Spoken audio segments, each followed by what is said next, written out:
아무리 오래된 문제도 해결됩니다. 다시 한번 하겠습니다. 시작. 아무리 오래된 문제도 해결됩니다. 아멘. 여러분, 예수 그리스도께는 한계가 없습니다. 믿습니까? 네, 예수님에게는 한계가 없어요. 또 예수 그리스도에게는 여러분 불가능한 일이 없는 것을 믿으시기를 축복합니다. 정말 믿으시나요? 예수님에게는 불가능이 없다는 것을 여러분 정말 믿으십니까? 네, 예수님에게는 정말 불가능이 없어요. 그래서 여러분 오늘 여러분이 이 말씀을 들으시고 또 예배 드리시면서 이 예수 그리스도의 전능하신 능력을 힘입어서 혹 여러분 가운데 오랫동안 해결되지 않고 여지까지 계속 지속되어졌던 문제들이 있다면 그 문제를 해결받을 수 있기를 주님의 이름으로 축복합니다.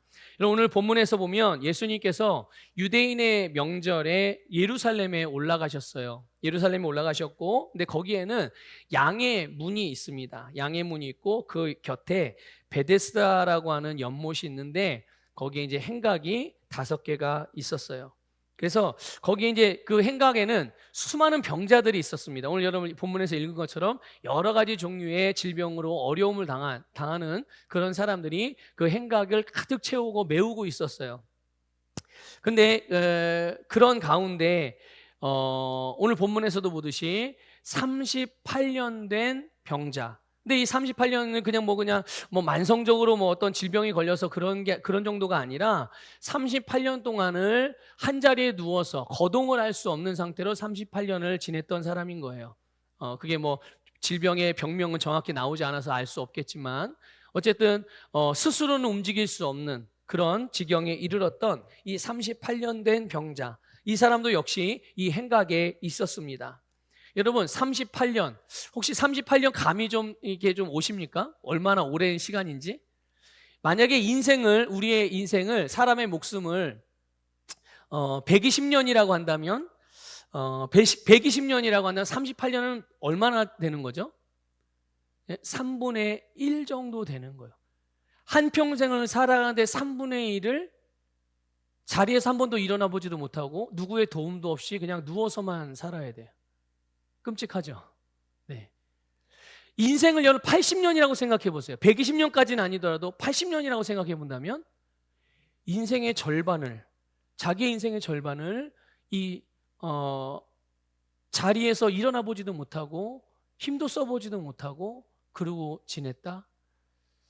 우리는 이렇게 38년 된 이런 사람의 형편, 그의 속마음, 그의 생각, 그리고 그의 가정, 그의 인간관계 어땠겠어요? 어땠겠습니까? 짐작은 할 수 있죠. 정확히는 모르겠지만 참 너무 어려웠겠구나. 지금도 어려운 삶을 이 현재 이렇다면 정말 괴로운 인생을 살고 있겠구나라고 우리가 짐작은 할 수 있을 것입니다. 근데 여러분 다른 사람들은 이런 사람들에 대하여 짐작만 할 뿐인지 정확히 알겠어요? 그런데 오늘 본문에 보니까 예수님께서 그가 오랫동안 병들었었던 것을 아셨다라고 말씀하고 있습니다. 그러니까 예수님은 다 알고 계셨죠. 여러분, 예수님께서는 우리의 모든 것을 다 알고 계십니다. 남들에게 말할 수 없는 그런 속마음들, 또 오늘 제목에서 우리가 힌트를 얻을 수 있듯이 오랫동안 해결해보고 싶지만 그렇게 해결되지 못해서 아직도 문제 속에서 어려움을 겪고 있는 그런 내용들까지, 또 그것으로 인해서 일어난 여러 가지 주변의 상황들 주님께서 알고 계시다는 것을 여러분들 기억하시길 바랍니다. 여러분, 알고 있다는 것은 단순히 정보만 알고 있다는 얘기가 아니에요. 예. 주님이 알고 계시다는 얘기는 주님께서 그것에 대한 해결책이라는 것 또한 포함됐다는 의미를 기억하시길 바라요. 예. 그러니까 주님이 안다, 하나님이 아신다라고 말씀하는 것은 그 안에 하나님께서 해결하신다는 하나님의 의지가 들어있음을 믿으시기를 축복합니다. 그래서 예수님이요 그 사람에게 이 38년 된 병자를 보고 말씀하십니다. 뭐라고 말씀하시느냐? 네가 낫고자 하느냐? 이렇게 물으세요. 네가 낫고자 하느냐? 여러분 생각해 보세요. 아니 38년이라는 세월을 그렇게 오랫동안 병을 앓아온 사람에게 낫고 싶습니까? 이렇게 묻는 것 자체가 놀리는 것도 아니고 그렇죠? 38년 된 병자에게 낫고 싶으냐고 물어보면 답은 정해져 있는 거 아니에요? 그렇죠? 당연히 낫고 싶은 건 당연한 거죠. 그래서 당연히 네, 낫고 싶습니다. 이거는 너무나도 마땅한 답이죠. 그런데 이 38년 된 병자가 네, 주님 정말 낫고 싶어요. 이렇게 대답하지 않아요. 의외로. 그렇게 대답하지 않고 이 예수님의 물음에 너무나도 쉬운 답이잖아요. 너무나도 마땅하고도 당연한 대답인데 진짜 자기의 필요가 바로 그 대답이잖아요. 대답의 내용이잖아요. 그런데 그렇게 말하지 않습니다. 그리고 나서 대답하기를 뭐라고 대답하냐면 7절에 보니까 주여 물이 움직일 때 나를 못에 넣어주는 사람이 없어 내가 가는 동안에 다른 사람이 먼저 내려가나이다. 예수님이 물은 건 이게 아니잖아요. 그렇죠? 예수님이 물으신 건 이게 아닌데 대답은 이렇게 합니다. 여러분, 바로 이 38년 된 병자가 예수님의 물음에 대답한 요 내용을 통해서 우리가 왜 이 사람이 38년 동안이나 병을 치유받지 못했는지를 알 수가 있어요. 그것에 비추어서 오늘 우리의 삶 가운데 이 세상을 살아가는 심지어 그리스도인이라 할지라도 왜 어떠한 문제에 있어서 오랫동안 해결되지 않고 지속되고 있는가? 그 이유를 몇 가지를 우리가 알 수가 있게 돼요. 그 첫 번째는요, 스스로 자기 자신을 그렇게 여기고 있다는 겁니다. 이게 무슨 말이냐? 자기가 당면한 문제와 자신을 동일시한다는 얘기예요. 사실 동일시는 아주 굉장히 중요한, 성경에서 중요한 원리입니다. 영적인 원리예요. 이게 무슨 말이냐면요, 여러분, 예수님께서 십자가에 못 박히실 때 우리가 어떻게 되었습니까? 함께 십자가에 못 박혔죠. 이건 제 얘기가 아니라 성경에 나와 있는 내용입니다. 하나님의 말씀이에요. 예수님이 장사되셨을 때 우리는 어떻게 되었습니까? 예수님과 함께 장사되었어요. 예수님이 살아나셨을 때, 일으켜지셨을 때 우리가 어떻게 되었나요? 함께 일으켜졌어요. 예수님이 승천하셔서 하나님의 보좌의 우편에 앉으셨을 때 우리도 어떻게 됐죠? 함께 하늘에 앉혀졌다. 이것이 여러분 성경에서 말씀하고 있는 예수 그리스도를 통하여 구원받고 거듭난 그리스도인들의 정체성임을 믿으시기를 축복합니다. 그래서 우리는 이것을 믿음으로 예수님과 하나가 되어져서 예수님이 행하신 모든 일들을 우리도 함께 할 수 있고, 예수님이 살아갔던 삶을 우리도 함께 똑같이 살아갈 수가 있고, 예수님에게 일어난 일들이 우리들에게도 일어난 일이며 예수님의 사명이 곧 우리의 사명이라는 것을 우리는 믿습니다. 이렇게 예수님과 동일시해야 되는 겁니다. 맞습니까? 우리가 예수 그리스도를 믿는다는 것은 예수님과 이렇게 동일시하는 거예요. 그런데 오늘 이 사람은 어떻게 합니까? 예수님과 동일시하는 게 아니라 자기가 겪어왔던 문제와 자신을 동일시하고 있는 거예요. 그래서 이렇게 대답할 수 있는 거죠. 아니, 병이 치료되기 전까지 난 아무것도 할 수 없어요. 일단 무조건 병이 먼저 치료되면 그 다음에 내가 할 수 있겠습니다. 이런 자세와 이런 태도로 살아가는 거죠, 이 사람이.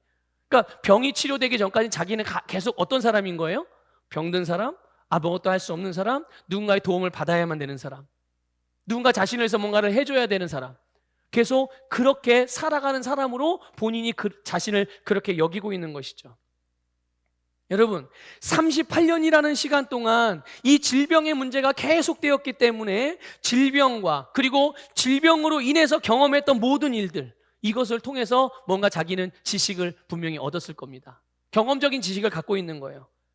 그 지식이 항상 그의 현재가 되게 한 것이죠. 나는 병들었어요. 10년 동안 병을 알아왔어요. 나는 20년을 병을 알아왔어요. 나는 38년을 병을 알아왔어요. 병을 알아오면서 나는 누군가의 도움을 받지 않으면 생존조차도 할 수 없는 사람으로 그렇게 살아왔던 거죠. 그러니까 본인을 어떻게 여기는 거예요? 나는 다른 사람이 아니면 나는 그렇게 살 수밖에 없는 사람. 계속 그렇게만 생각하는 거예요. 내가 어떤 문제가 있는데 그 문제가 오랫동안, 그래서 만약 재정적인 문제라고 해봅시다. 재정적인 문제가 오랫동안 어려움이 있어 풀려지지 않고 계속 마이너스 인생을 사는 거죠. 마이너스 재정으로. 그게 1년, 2년, 5년, 10년, 20년. 그러니까 이 사람의 생각은 어떤 생각일까요? 가난하다고 생각하겠어요? 부유하다고 생각하겠어요? 당연히 가난하다고 생각하겠죠. 누군가 자기를 도와주지 않으면 이제 자기 스스로는 이 재정의 문제를 해결할 수 없다고 생각하니까 이 재정에 대한 필요가 누군가로부터 채워져야 된다는 생각을 항상 갖고 있기 때문에 어디에선가 나에게 누군가가 도와줄 수 있는 사람이 없을까 계속 불을 켜고 다니겠죠. 이 사람의 생각 속에 자기의 자의식은, 자기에 대한 자의식은 어떤 사람일까요? 어떤 사람이겠어요? 나는 돈이 없는 사람, 나는 가난한 사람, 누군가 나를 꼭 도와줘야 되는 사람. 어디선가 여러분들도 다른 사람을 도울 수 있는 사람입니다. 어려운 사람들을 좀 도와주십시오. 이런 말을 들으면 그래, 나도 할 수 있지. 하지만 내 거부터 다 해결된 다음에 내가 부자가 되면 할게. 지금은 어떤 상태라는 거예요? 할 수 없는, 아무것도 할 수 없는, 그게 본인의 지금의 삶을 만드는 겁니다. 여러분, 이게 별거 아닌 것 같고 되게 이론적인 것 같은데요, 이게요 매일매일 그렇게 산다고 생각해 보세요. 그 사람의 오늘은 어떤 삶인가요? 가난한 삶인 거예요. 오늘 38년 된 병자, 그가 경험하는 매일매일은 병자의 삶인 거예요. 환자의 삶, 누군가의 도움을 받아야 되는 삶. 그게 본인 스스로의 현재를 그렇게 만들어 간 것이죠. 그간의 경험을 통해서 얻은 지식이 결국은 항상 누군가의 도움을 받아야 된다는 것이었고, 그런 생각이 자기 자신을 그런 사람이 되게 만든 거예요. 그러니까 나는 항상 도움을 받아야 돼 라는 생각으로 이 가슴 속에 충만했어요. 생각으로 충만했어요. 그러니까 예수님께서 네가 낫고자 하느냐 물었을 때도, 그런 순간에도 뭐라고 대답하는 거예요? 자기의 진짜 필요를 얘기하지 않고 자기 마음에 가득한 생각을 그냥 얘기한 거예요. 그 내용을 보면 내가 지금 도움을 받아서 저 물에 들어가야 되는데, 베데스다 연못에 가장 먼저 들어가야 되는데 다른 사람, 나를 도와주는 사람이 없어서 그렇게 들어갈 수가 없어요라는 엉뚱한 대답을 하고 있는 거죠. 여러분, 항상 누군가의 도움을 받아야만 된다라고 생각하는, 그러면서 마치 그것이 자신의 마땅한 권리인 줄 안다면 이런 사람들의 삶에서 감사나 은혜가 있을까요? 없을까요? 없어요. 감사나 은혜 없습니다. 여러분, 이 사람이 얼만큼 은혜 없는 삶을 살았는지 생각해 보세요. 얼마나 은혜가 없는 삶을 살았을까요? 이 사람은 최소한 38년 동안은 은혜가 없는 삶을 사는 거예요. 은혜를 못 받아서입니까? 아니요. 이 사람에게도 수많은 사람들을 통해서, 아니 하나님을 통해서도 계속 은혜는 부어졌습니다. 그런데 본인 스스로가 그 은혜를 받지 않았던 거예요. 그러니까 은혜 없이 최소한 38년을 산 거죠.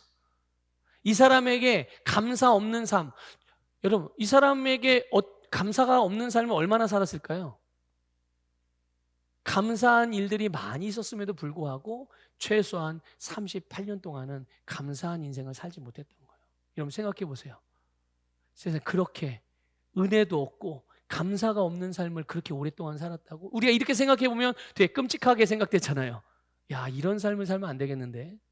그런 생각이 들 수 있겠지만 여러분 가만히 우리의 삶을 돌아보십시오.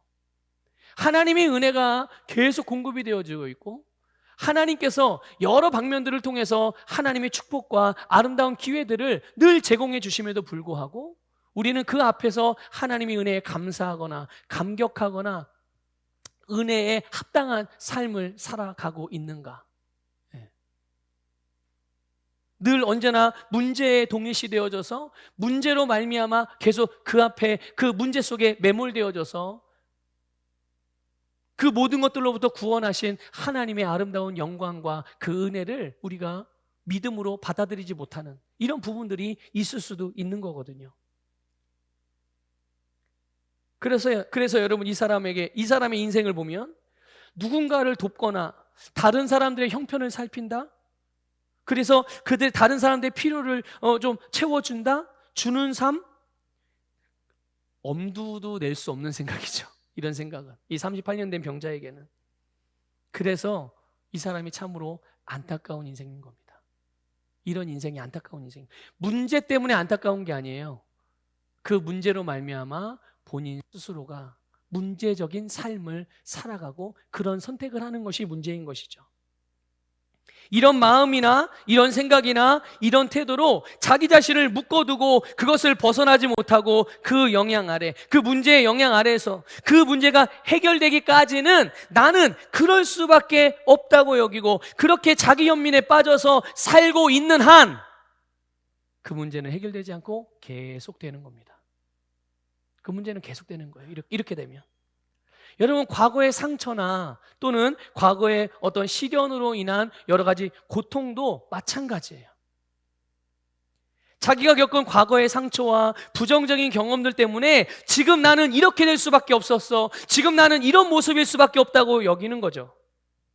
계속 자기 자신을 시간적으로 표현하면 자기 자신을 계속 어디에 두고 있는 거예요? 어느 시점에다가? 예전에 과거의 부정적인 경험을 한 그 시점, 그때 고통스러웠던 그 자리에다가 자기를 놔두고 현재를 살아가니 내가 현재에서 살아가는 삶에서 경험되어지는 것들은 내 생각이 꽂혀있는, 내 마음이 머물러 있는 그곳에서 것이 지금의 여기에서 경험이 되어지는 거예요. 지금은 다르잖아요. 근데 여러분 한번 스스로 생각해 보세요. 제 질문에 스스로 답해 보시길 바랍니다. 여러분, 예수 그리스도를 믿으십니까? 여러분, 하나님의 자녀가 맞으십니까? 자, 성경은 예수 그리스도를 믿고 거듭난 자들을 새로운 피조물이라고 말하고 있습니다. 믿습니까? 여러분은 새 것이 맞으세요? 새롭게 지어진 자가 맞으십니까? 과거에 어떤 부정적인 경험을 했든, 과거에 어떤 아픔을 경험했든, 과거에 어떤 상처를 받았든 그것이 지금의 나와 상관이 없다는 것을 여러분 이해를 하십니까? 이 말씀을? 하나님께서 예수님을 통해서 우리에게 이 일을 행해 주셨음을 믿으시길 바랍니다. 그러니까 현재의 나는 과거의 나와 완전히 다른 사람이라는 것을 믿으시기를 축복합니다. 그럼에도 불구하고 자기 자신을 계속 옛사람의 자리에 두면서 자기의 지금의 현재를 합리화하고 어쩔 수 없다고 그래서 나는 이렇게 말할 수밖에 없어. 그래서 나는 성격이 이렇게 될 수밖에 없어. 그래서 나는 사람들을 이렇게 대할 수밖에 없고 나는 일처리를 이렇게 할 수밖에 없어. 왜? 나는 그렇게 살아왔거든. 이러면서 자기를 계속 합리화시키는 거예요. 제 개인적인 기도 제목 중에 하나가 주님, 제가 언제나 도움을 주는 자로 살고 싶습니다예요. 네, 언제나 도움을 주는 자로 살고 싶습니다. 이게 제가 이제 기도할 때마다 하는 그 평생의 기도 제목 중에 하나입니다. 제가 왜 이렇게 기도를 하는가 하면요, 물론 하나님의 말씀이 저에게 주신 계시가 있어서 감동이 있어서 또 하나님의 말씀을 보니까 그리스도의 삶은 항상 주는 삶이에요. 항상 풍성한 삶이고 형통한 삶입니다. 여러분 이거 믿으십니까? 네, 저는 믿어요. 그래서 이렇게 기도하기도 해요. 그런데 단순히 그냥 말씀이 그래서만 그런 게 아니라 제가 살았던 삶이 그랬기 때문에 그렇게 할 수 있게끔 만든 거죠. 네. 그 내용이 뭐냐면요, 제가 어릴 때부터 부모님이 저를 돌보지 않았어요. 그래서 저는 고모님들, 할머니, 고모부 밑에서 자랐습니다. 그래서 항상 누군가의 도움을 받고 살았어요. 저는 어릴 때부터. 특히 이제 결혼 전까지는 이제 고모부님, 고모님 밑에서 자랐습니다. 고모부님, 고모님이 목사님이세요. 목사님인데 목사님 저를 이제 거두신 거죠. 거두셔서 이제 저를 키우셨어요. 근데 목회를 하실 때 교회가 컸느냐? 그렇지 않았어요. 재정적으로도 어려웠고 교회도 이 지하교회 굉장히 어려운 교회, 성도도 많지 않고. 그런데 그리고 또 자녀도 있었거든요. 저희 고모부님도 자녀가 있었어요. 그럼에도 불구하고 저를 그들과 당신의 자녀들과 똑같이 그들에게 베푸는 사랑과 똑같은 사랑을 베풀어 주셨어요. 어쩔 때는 오히려 저를 더 챙기셨어요. 왜냐하면 상처받을까 봐 제가 상처받을까 봐 아들 하나, 딸 하나가 있거든요. 고모부님이. 둘 다 이제 사역자예요. 목회자예요. 근데 그들이 제가 상처받을까 봐 만약에 먹을 게 두 개밖에 없다. 그럼 아들하고 딸하고 주는 거잖아요, 원래. 부모는. 그렇죠? 근데 조카인 저에게 먼저 주고 그리고 하나 가지고 둘이 나눠 먹게 하고. 그러니까 제가 얼마나 많은 사랑을 받고 자랐겠어요. 예? 이렇게 이제 계속 도움을 받고 그렇게 저를 보살펴 주셨거든요. 근데 제가 이제 이 사역을 나왔을 때도 마찬가지예요. 사역 가운데서도 여러 가지 여러 손길들을 통해서 정말 많은 도움을 받고 지금까지 왔단 말이에요. 물론 하나님이 이 때를 따라서 제가 뭔가 필요가 있을 때 사람들을 통해서 또 어떤 기회들을 통해서 계속 은혜를 공급해 주셨어요. 너무 감사한 부분이죠. 감사하지 않을 수 없어요. 예, 당연히 감사해요. 그런데 이제는이에요. 이 이제는이라는 기도가 한 20년도 넘은 것 같아요. 20년 전부터, 한 20여 년 전부터 이제는 하나님 이제는, 왜 이제는이에요? 제가 누구인지 알았으니까요. 그렇죠?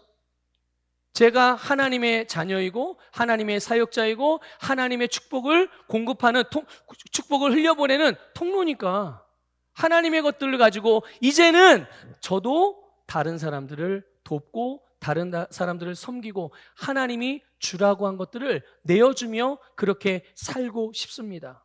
그렇게 기도를 드리는 거예요. 근데 이게요, 주변에 필요가 안 보이면 모르겠는데 주변에 필요가 너무 많이 보이는 거죠. 아, 저기는 저게 필요하고 저 사람은 저런 게 필요하고 저 교회는 저게 필요하고 저 선교사님은 저게 필요하고. 그러니까 필요는 잔뜩 보이는데 예. 근데 뭐 제 개인적인 필요는 없겠어요? 제 개인적인 필요도 있어요. 그러니까 늘 기도할 때마다 항상 이제는 하나님, 제게 주님이 보여주신 필요를 다 충분하게 채울 수 있도록 제가 그렇게 살고 싶습니다. 그래서 그런 삶을, 지금 그런 삶 안 산다는 얘기는 아니에요. 오해하시면 안 됩니다. 아, 우리 목사님은 아직까지는 주는 삶을 못 살고 있구나, 이렇게 오해하시면 안 돼요. 네. 지금도 계속 흘려보내고 있지만 이 정도는 안 되겠다는 거예요.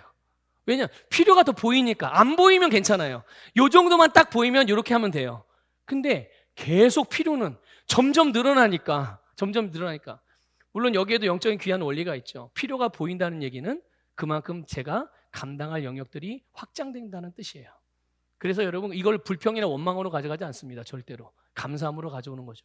예. 그러니까 이런 거예요. 이런 거. 그래서 여러분, 과거의 상처, 아픔들, 저도 그냥 사람들이 저를 볼 때 아무런 문제도 없이 이게 고이고이 자라서 이게 목회 길로 잘 들어온 사람이라고 생각을 하시는 분들이 많아요. 예. 그런데 이제 제 어린 시절이나 자라온 환경들을 이렇게 나누다 보면 깜짝 놀라더라고요. 충분히 삐뚤어질 수 있고 충분히 곁길로 갈 수 있는 그런 여지가, 문제적인 요소들이 정말 지뢰밭에 지뢰 깔려있듯이 막 그랬음에도 불구하고 하나님의 은혜로 지금의 이렇게 목회자로서 하나님께서 부르신 부르심을 따라 살아가고 있으니까 얼마나 감사한 일이에요. 그러니까 어떤 그렇게 부정적인 상황들이 펼쳐지고 어려운 상황들이 펼쳐지지만 그것에 의해서 그것들이 결국 현재의 삶에 영향을 받지 않게 하셔야 해요. 여러분 기억하십시오. 과거에 겪었던 어떤 부정적인 경험들의 상처가 현재의 나의 삶을 규정하지 않도록, 나의 삶을 결정하지 않도록 여러분을 그렇게 믿음을 발휘하시기를 주님의 이름으로 축복합니다. 오히려 여러분, 그때의 그런 경험들과 아픔들이요, 나를 향한 하나님의 부르심을 발견하는 아주 좋은 기회가 될 수가 있어요. 저는 그래서 저의 부르심을 그렇게 발견한 거예요. 아, 하나님이 나를 향하여 이런 계획을 갖고 계시구나. 나 같은 사람들을 주님께로 인도하도록, 나 같은 사람들을 주님의 사람들로, 또한 하나님의 일꾼들로 세워서 나와 같은 사람들이 하나님 앞에서 쓰임받고 그들을 통해서 세상에 담대하게 복음을 전하는 사역자들로 세우고 일꾼들로 세우고 그렇게 장성한 그리스도인의 분량에 자라기까지, 그런 일들을 하게 하시는구나라는 것들을 발견하게 되는 거예요. 여러분, 그때의 일들 때문에 지금 내 삶이 이렇게 된 것이다 라는 잘못된 지식에 더 이상 속지 마시기를 주님의 이름으로 축복합니다. 그때 그 일 때문에 내 삶이 이렇게 된 게 아니에요. 여러분 알아도 제대로 하셔야 됩니다. 나 과거에 이런 상처 받았어. 나 누구 때문에 이런 어려움을 당했어. 왜 하나님 나에게 이런 일을. 여러분 그 일 때문에 여러분의 그 문제가 오래 계속 지속되는 게 아니에요. 그 일 때문이 아니라 그 일에 대한 잘못된 태도와 잘못된 선택이 문제를 지금까지 오래도록 끌어가고 있게 만들었다는 것을 아셔야 돼요. 그 문제 자체가 문제가 아니라 그 문제를 다루는 나의 태도와 그 문제로 인해 선택하는 나의 선택의 잘못된 부분들 때문에 나의 삶에 지금까지도 그 문제의 여파들이 오고 있다는 것을 여러분들 깨달으시기를 주님의 이름으로 축복합니다. 또 어떤 문제가 오랫동안 해결되지 않고 계속된 두 번째 이유는요, 문제의 원인을 자기에게서 찾지 않고 밖에서 찾기 때문이에요. 여러분 이 38년 된 병자가요, 자기가 원하는 때, 자기가 필요한 때 누군가가 그때 자기를 도와줬어야 되는데 그때 자기를 도와주는 사람이 없다라고 아주 냉소적으로 예수님에게 말했어요. 나를 도와주는 사람이 없어서, 나를 물에 대신 넣어주는 사람이 없어서 내가 지금 이 모양 이 꼴이다, 이 얘기예요. 한마디로 말하면 남 탓하는 거 아닙니까? 여러분 이런 부분이 어떤 문제로 인해서 오랫동안 어려움을 겪어온 사람들의 공통적인 반응입니다. 이게 남 탓하는 게요. 환경 탓하고, 정부 탓하고, 부모 탓하고, 자식 탓하고, 날씨 탓, 배우자 탓, 뭐 교회 탓, 다른 사람 탓하는 것들. 이게 여러분 2주일이면 들어갈 가나안, 애굽에서부터 2주일이면 들어갈 가나안에 여러분 40년 동안 들어가지 못하고 광야에서 방황하는 이스라엘 백성들의 그렇게 방황한 이유가 뭡니까? 이것 때문이에요. 이거 남 탓하는 거. 왜 우리를 애굽에서 끌고 와가지고 이렇게 물도 없는 사막에 우리를 버려둡니까? 모세를 향해서 막 난리치잖아요. 이제 모세에 향해서만 그런 게 아니에요. 왜 하나님이 우리에게 이렇게 고통을 주냐 이거예요. 기가 막힌 일이죠. 기가 막힌 일이에요. 여러분 오늘 본문에 나오는 38년 동안 병든 자를 보면요, 이 사람이 38년 동안 병으로 고통받는 이 병에 걸린, 이 38년 동안 어려움을 당하게 만들었던 이 병이 걸린 이유가 나옵니다. 왜 이 사람이 이 병에 걸렸는가? 자, 요한복음 5장 14절 읽어볼게요. 시작. 보라, 내가 나았으니 더 심한 것이 생기지 않게 다시는 죄를 범하지 말라 하시니. 아멘. 예수님께서 뭐라고 말씀하신 겁니까? 치유가 됐잖아요 지금. 그런데 한 가지 권면을 하시는 거예요. 다시 뭐 하지 말라고요? 다시 죄를 짓지 말라. 이 사람이 병의 원인이 뭐였던 거예요?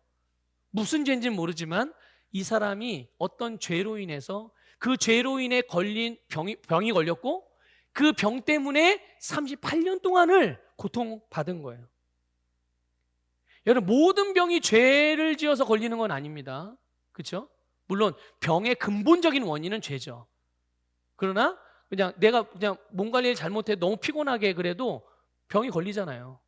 그러니까 모든 병이 죄로 인해서 걸리는 건 아니지만 이 사람의 경우는 이 사람이 죄를 지었던 것 때문에 병에 걸린 거고요. 그 병으로 38년을 고통받은 거죠.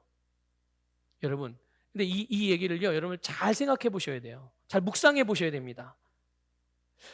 죄로 인하여 38년 동안 질병으로 고통을 받았다. 죄로 인한 병 때문에. 이 말은 병은 죄의 결과잖아요. 죄의 결과, 사망의 저주의 내용 중에 일부예요. 이 병이라는 것은. 그런데 이 사망의 저주 아래서 이 사람은 38년 동안이나 영향을 받고 살았다는 말인 거예요. 사망의 저주의 영향 아래서 38년 동안이나 본인 스스로를 그 영향 아래 두고 그렇게 살았다는 얘기. 자, 누구 때문에 그렇게 된 거예요, 이 사람? 누구 때문입니까? 누구 때문도 아니에요. 어떤 환경 때문도 아닙니다. 자기 자신의 문제였던 것이죠. 여러분, 그런데 이런 경우는 조금 다르게 접근해야 돼요. 나 자신이 변화되고 내 자신의 문제를 해결하는 부분은 이런 부분을 염두에 두고 이렇게 접근을 하셔야 되겠지만, 만약에 내가 내가 아닌 가족이라 할지라도 내가 아닌 다른 사람들의 문제를 가지고 돕거나 그 문제 해결을 위해 돕거나 또 다른 사람들의 문제에 대하여 중보를 할 때는 그 문제가 해결되는 데 있어서 당사자의 동의와 협력과 여러분 받아들이는 것이 필요해요. 제가 만약에 우리 연수가 있는데 연수가 어떤 문제로 해서 오랫동안 어려움을 당하고 있어요. 제가 연수를 중보합니다. 중보하고 또 연수에 어떤 필요가 있을 때 도우려고 하고, 그런데 만약 정작 연수가 그거를 목사님 됐어요, 필요 없어요, 저 그렇지 않아도 돼요, 이렇게 받아들이지 않으면 어떻게 되는 거예요? 해결될 수 있어요, 안 돼요? 내가 이걸 막 해결할 수 있어요? 내 인생이 아닌데, 그렇죠? 내 인생이 아닌데. 그런데 많은 중보하는 사람들이 많은 다른 사람들의 문제를 자신의 문제인 것처럼 끌어안고 중보해 주는 것까지는 좋은데, 돕는 것까지는 좋은데, 그 책임이 내 책임이라고 스스로 잘못 가져오시는 중보자들이 많이 있어요. 그래서 그거를 다른 사람의 문제가 해결되지 않는 거를 내 문제로 생각하고 내 잘못으로 생각하고 내가 죄책감을 가지고 정죄감에 빠져서 내가 기도를 더 안 해서 그런가 보다, 내가 저 사람을 더 많이 안 도와서 그런가 보다, 이렇게 잘못 가져와서 스스로를 중보의 능력이 무효화되어지게 만들고 믿음의 힘이 약화되어지게 만드는 이런 이들이 있다는 말이죠. 여러분, 여기에는 반드시 조건이 하나 필요한 거예요. 다른 사람을 위한 중보는요, 그거는 내가 그를 위해서 기도하고 내가 그 사람의 문제를 뭔가 해결을 위해서 도울 때 그 사람이 받아들인다는 조건이 필요한 겁니다. 안 받아들이면 우리는 어떻게 해야 돼요? 물론 계속 기도해야 하죠. 계속 도와야 되죠. 그러나 돕고 기도하고 그 사람에게 성령의 역사로 인해서 그 사람이 그것들을 받아들이기까지 기도하는 것까지가, 그들을 돕는 것까지만 우리가 할 일인 거예요. 그 사람이 해결을 받든 못 받든 그거는 우리가 할 일이 아닌 거예요. 우리의 영역의 바깥 일이죠. 그러니까 그런데 우리는 내 자신의 문제는 해결의 키를 누가 갖고 있어요? 내가 갖고 있는 거죠. 그렇죠? 그래서 우리는 하나님께서 우리에게 주신 권세 중에 하나가 내 인생과 하나님이 나에게 주신 세상을 다스리는 거잖아요. 믿습니까? 내 인생이기 때문에, 하나님이 나에게 주셨기 때문에 내가 다스릴 수가 있는 거예요. 그래서 내 인생의 책임은 나에게 있다. 그래서 여러분을 꼭 기억하시길 바랍니다. 여러분, 예수님이 오신 이유이자 목적이 뭡니까? 그거는 죄로부터 우리를 구원하실 뿐만 아니라 우리에게 영생을 주시기 위해서 오신 줄 믿습니다. 죄, 사망의 저주로부터 우리를 자유하게 하시고 우리로 하여금 우리의 인생을 변화시키고 우리의 상황과 환경까지도 새롭게 창조해 갈 수 있는 능력을 베푸신 분이 바로 예수 그리스도인 줄 믿습니다. 그 예수님이 어디 계십니까? 여러분, 그 예수님이 어디 계세요? 그래요. 성경은 분명히 말씀하고 있습니다. 우리를 구원하시고 우리에게 모든 것을 새롭게 하는 능력을 주신 예수 그리스도가 우리 안에 계시다고. 예수 그리스도를 믿고 거듭난 그리스도인 안에 주님이 계시다는 것을 믿으시기를 축복합니다. 그런데 그 주님이 말씀하시는 거예요. 뭐라고 말씀하시느냐? 일어나 네 자리를 들고 걸어가라. 일어나 내 자리를 들고 걸어가라. 이렇게 오랫동안 병들고 고통 속에 그 고통의 삶이 아주 그냥 일상이 되어버린 인생이었지만 그럼에도 불구하고 그를 향하여 문제 해결을 선포하신 줄 믿습니다. 오늘 우리의 인생의 모든 문제들을 향하여서도 주님은 똑같이 선포하시는 거예요. 내 자리를 들고 일어나 걸어가라. 믿습니까, 여러분? 모든 문제를 해결하고 모든 것을 가능하게 하신 분이 저와 여러분 안에 계신 예수 그리스도세요. 그분이 우리의 모든 문제, 아무리 오래된 문제, 아무리 심각한 문제라 할지라도 그 문제 해결의 해답이 예수 그리스도, 그 예수님이 내 안에 계시니까 다른 말로 말하면 해답이 우리 안에 있음을 믿으시기를 축복합니다. 다른 데서 찾으려고 그러지 마세요. 환경이 좀 바뀌면, 정권이 좀 바뀌면, 사회적 구조가 좀 바뀌면, 가정이 바뀌면, 배우자가 바뀌면, 자식이 바뀌면, 부모가 바뀌면, 상황이 바뀌면, 아니요, 그게 아니에요. 그게 해답이 아니라 그 해답은 우리 안에 계신 예수 그리스도임을 믿으시기를 축복합니다. 우리는 당장 우리 문제가 해결되는 걸 기대하죠. 어쩌면 그건 마땅한 생각일 수 있어요. 하지만 그 문제 해결이 일시적인 것인지 아니면 근본적인 것인지를 우리가 생각해 본다면 우리는 그 문제 해결을 하는 데 있어서 근본적으로 접근을 해야 돼요. 잠깐 눈에서 사라진, 잠깐 뭔가 되어지는 것 같은 걸로 보고 이게 해결됐다라고 그렇게 생각할 것이 아니라 바로 이게 우리의 진정한 필요인 것입니다. 아니, 오랫동안 해결되지 않은 문제니까, 그것으로 너무 큰 고통을 받았고 힘들었으니까 그 문제만 해결되면 모든 것이 다 좋아질 것처럼 느껴지죠. 그렇게 생각이 되어집니다. 그런데 여러분, 그 문제가 표면적으로 해결되는 것보다 더 근본적인 진짜 필요가 있어요. 진짜 필요. 그 필요가 뭐냐? 예수 그리스도입니다. 그 필요가 주님의 말씀입니다. 여러분, 이걸 꼭 아셔야 돼요.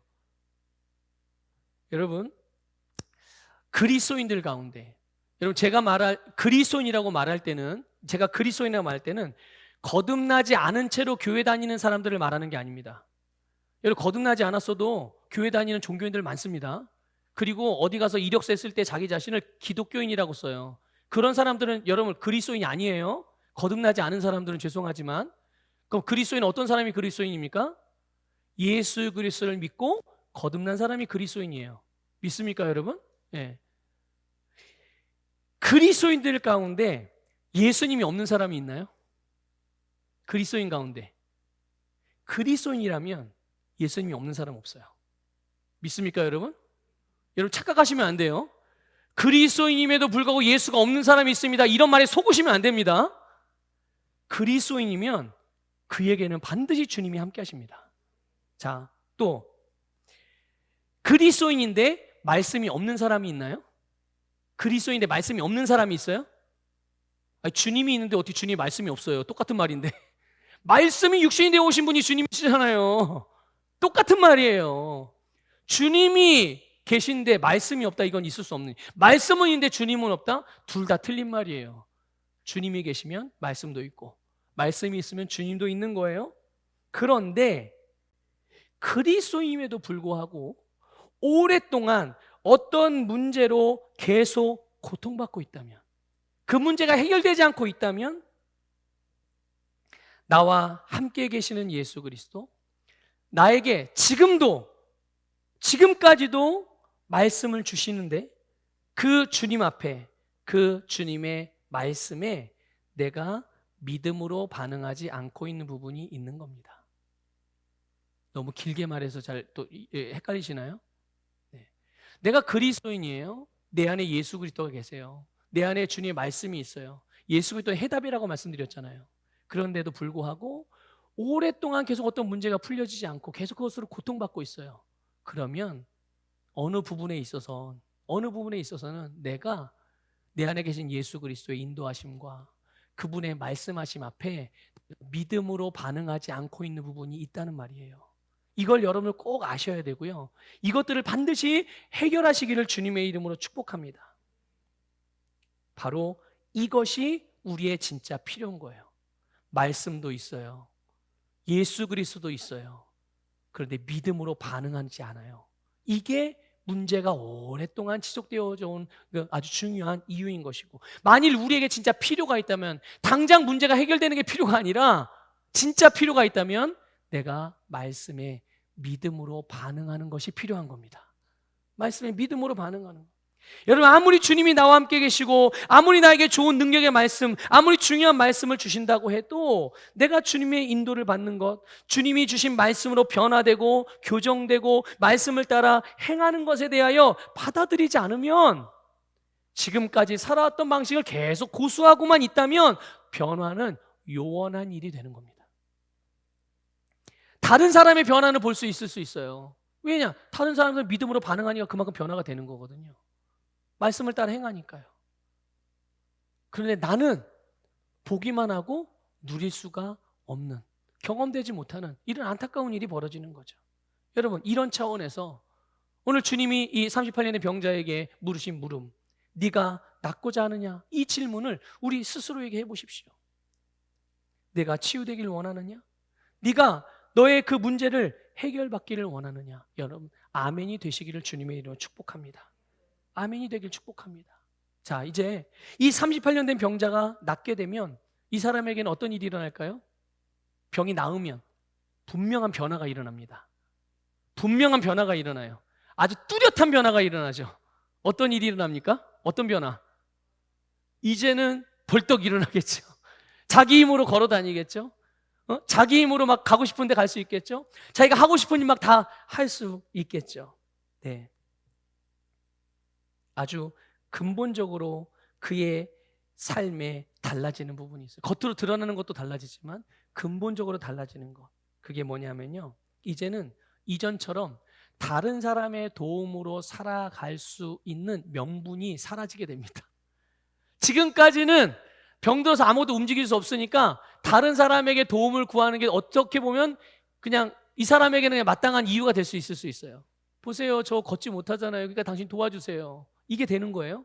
근데 이제 지 마음대로 걸어 다녀요. 그러면서 나 좀 도와줘요. 밥도 좀 가져오고 반찬도 좀 가져오고. 돼요, 안 돼요? 안 되는 거예요, 여러분. 안 됩니다.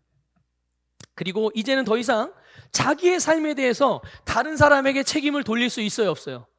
예수님에게 좀 전에 그 대답한 것처럼 저 사람들 나를 물에다 안 넣어줘가지고 그랬어요. 이렇게 말할 수 있어요, 없어요? 없어요. 이제는 자기 인생 누가 책임져야 돼요? 자기가 책임져야지. 건강하게 됐으니까요. 여러분, 건강하게 살게 됩니다. 문제가 해결받으면 문제 없는 삶을 살게 되는 줄 믿으시기를 축복합니다. 그런데 여러분, 어떤 면에서 보면 여러분 침상에서 누워서 38년 동안 살았던 것보다 건강해 사는 게 더 힘들게 느껴질 수도 있겠죠. 그렇죠? 이제까지 자기가 한 번도 안 걸었기 때문에 누워만 있으면 얼마나 편해요. 아프긴 하지만. 근데 이제는 어떻게 해야 돼요? 자기 발로 걸어 다녀야 돼요. 힘을 써서 일을 해야 돼요. 그러니까 그런 면에서만 보면 더 힘든 생활을 할 수가 있을 거예요. 그렇다고 해도 낫고자 하시느냐 이거예요. 그렇다고 해도. 여러분, 부유해지기를 원하십니까? 부유해지기를 원하세요? 물질의 문제가 해결되기를 원하십니까? 자, 물질의 문제가 해결된다는 성경에서 하나님께서 우리에게 부유의 복을 가난한 우리를 위하여 예수님이 친히 가난하게 되시고 당신의 부유를 우리를 부유하게 하셨다고 그랬어요. 부유를 주셨다고 그랬어요. 믿습니까? 그래서 우리가 부유해졌다는 것은 단순히 내가 물질로 어려운 문제를 해결받았다는 문제, 그런 차원이 아니에요. 성경에서 말하는 거는요. 더 높은 차원의 의미가 있는 겁니다. 물질의 문제로 어려움을 당한 사람은 하나님께서 그 사람을 지으신 목적을 따라 살 수 없어요. 그 사람을 지으신 목적 중에 하나가 뭡니까? 주는 자예요. 가난으로 고통받으면 줄 수 있어요, 없어요? 못 주죠. 그렇게 못 사는 거. 그래서 져준 겁니다. 그게 하나님의 뜻대로 살 수 없기 때문에 져준 거예요. 딴 것 때문에 져주가 아니라. 그런데 이제 예수님께서 오심으로 가난한 자를 부유하게 만드셨네요. 믿습니까, 여러분? 그러면 단순히 내가 뭐 사 먹고 싶을 때 이제 돈 없어서 못 사 먹는 일 없고, 내가 뭐 넓은 집을 사고 싶을 때 돈이 없어서 못 사는 일 없고, 이렇게 생각하십니까? 부유하게 된 것이? 아니요. 이제는 내가 부유하게 됐기 때문에 달라지는 거예요. 변화가 일어나는 거예요. 근본적으로 가난했던 자가 부유한 자로 변화됐습니다. 가난한 사고방식을 갖고 있던 자가 부유한 사고방식을 갖습니다. 존재 자체가 가난한 자였지만 이제는 존재 자체가 부유한 자가 됐어요. 그럼 이제까지는 도움을 받고 얻어먹고 살았어요. 이제는 어떻게 살아야 되죠? 부유한 자는? 네, 주는 삶을. 그래도 부유하게 되기를 원하십니까? 그래도 이제는 여러분 다른 사람의 도움을 요청할 사람들이 아니라 계속 도움을 주는 사람이 되어야 되는 거예요. 부자가 된다는 거는. 믿습니까, 여러분? 그래도 부유하게 되기를 원하세요? 병든 사람들이 치유받기를 원해요. 그 치유받으면 건강하게 돼서 뭐 하려고요? 치유받게 돼서 뭐 하려고요? 아니, 가끔 그런 사람들이 있더라고요. 간경화, 간암으로 병이 걸린 거예요. 병원에서 이런저런 질병 이력을 추적하다 보니까 원인은 술이었던 거야. 술 때문에 간경화가 오고 간경화 심해서 간암이 걸린 거예요. 병원에서 3달밖에 살 수 없겠습니다. 사망 선고를 내린 거예요. 시한부 인생 선고를 내렸어요. 하나님께 기도합니다. 하나님, 저를 건강하게 해주십시오. 치유해 주십시오. 제가 간암이 걸려 3개월밖에 안 남았답니다. 하나님을 열심히 일하겠습니다. 근데 정말 치유가 된 거죠. 그러니까 이건 예를 드는 거예요. 예를. 치유가 된 거예요. 건강하게 됐어요.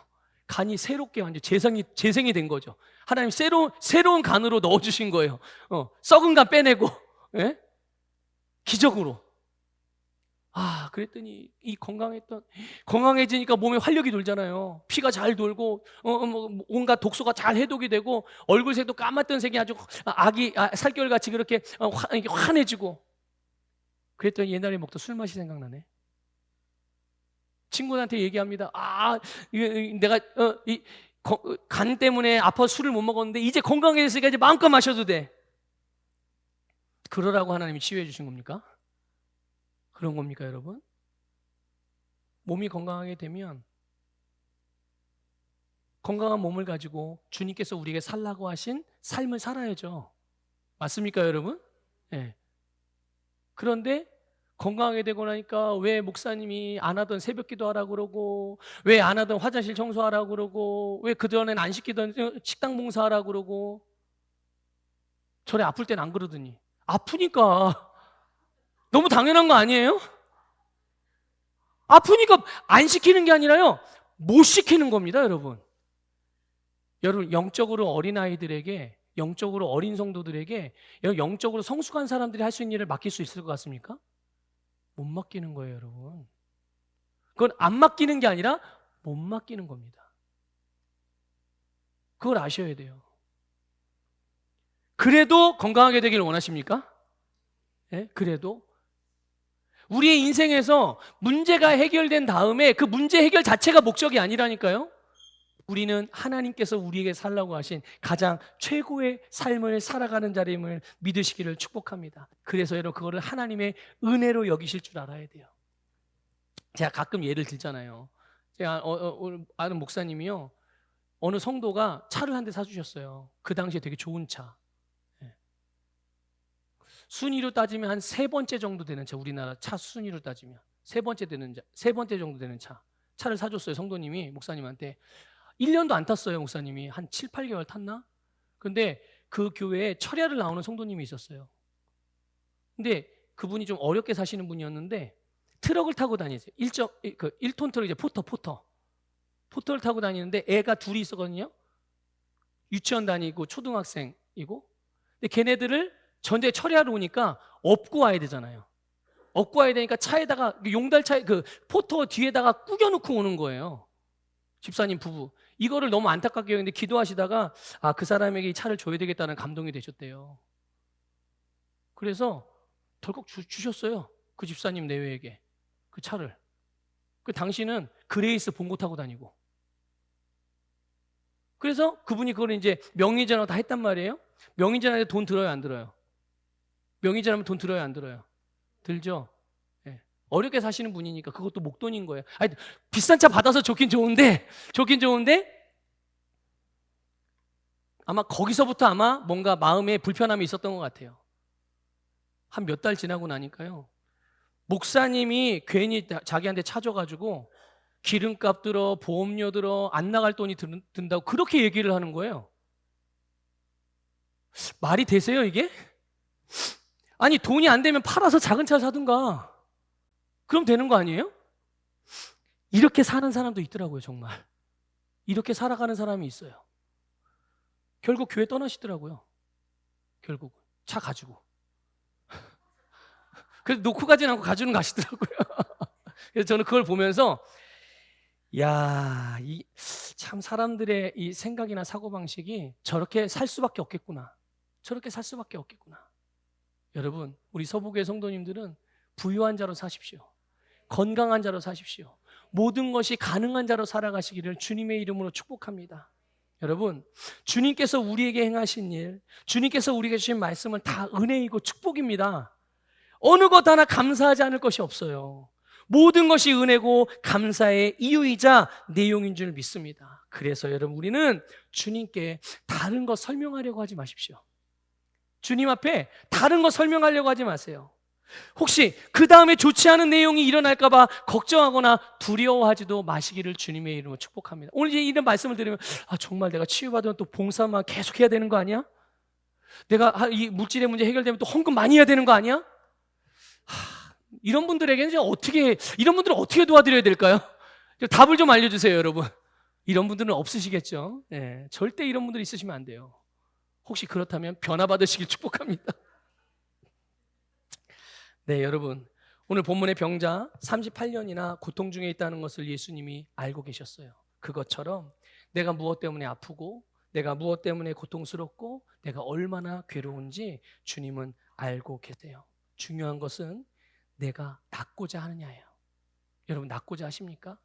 해결받기를 원하십니까? 그렇게 말하는 것이 우리가 할 일이고 가장 중요한 부분인 거예요. 그렇게 하나님께 말하는 겁니다. 다른 탓하지 마시고 이것저것 설명하려고 하지 마시고 또 그것이 그 다음 일을 먼저 생각해서 부정적으로 접근할 것이 아니라는 말이죠. 8절에서 예수님이 말씀하십니다. 일어나 내 자리를 들고 걸어가라. 예수님은 여러분 아무리 오래된 병이라도 치유하시는 분이에요. 아무리 심한 질병이라도 치유하시는 분입니다. 그동안 오랫동안 내가 전문가들로부터 들어왔고 배워왔고 익숙해져 있고 경험한 것을 근거로 해서 이런 병은 치료되기 어려워 불가능해 라고 알고 있었고 그렇게 생각해왔고 그런 줄 알고 살았으나 예수님은 그게 문제가 아니라 오늘 모든 질병에 대하여 아무리 오래된 것이라도 치유하는 분임을 믿는 것이 중요한 것입니다. 믿는 것이 중요한 거예요. 질병만 그렇습니까? 아니에요. 어떤 종류의 문제라도 아무리 오랫동안 해결되지 않았던 것이다 할지라도 예수님은 모든 문제의 해답인 줄 믿습니다. 예수님께서는 네가 낫고자 하느냐 하고 묻기만 한 것이 아니라 그에게 일어나 걸으라라고 말씀하신 분. 오늘 그 역사가 우리에게도 있음을 믿으시기를 축복합니다. 말씀을 마무리하겠습니다. 여러분, 예수님께서요 십자가에서 죄, 질병, 가난, 모든 종류의 문제 그리고 마귀로부터까지도 다 속량을 이루셨음을 믿으시기를 바랍니다. 우리는 여기에서부터 시작돼야 돼요. 앞으로 하나님 예수님이 나를 위해서 병을 치유해 주셔야 되고 문제를 해결해서 다시 십자가에 못 박히셔야 되고 아니요. 이미 예수님은 그 속량을 이루셨어요. 여기에서 시작하셨어요. 여러분, 예수님은 저와 여러분에게 생명을 주신 줄 믿습니다. 주님은 우리에게 믿음을 주셨어요. 우리에게 의를 주셨어요. 우리에게 부유와 형통을 주셨습니다. 우리에게 치유와 신성한 건강을 주셨습니다. 예수님께서 당신의 이름, 그 권세를 우리에게 주셨어요. 성령을 주셨습니다. 우리에게 승리를 주셨습니다. 우리가 할 일은 주님의 말씀을 따라 일어나 걷는 것입니다. 일어나 걷는 것입니다. 말씀을 따라서 말씀에 항상 믿음으로 반응하는 겁니다. 그렇게 따르고 그렇게 행하는 것이 우리의 할 일이고 그렇게 될 때 아무리 오래된 문제라도 당장부터라도 해결된다는 것을 기억하셔서 매일매일 문제로부터 자유로워지고 문제를 넘어 하나님이 여러분에게 살라고 하신 목적하시고 계획하신 모든 삶을 살아가시기를 주님의 이름으로 축복합니다.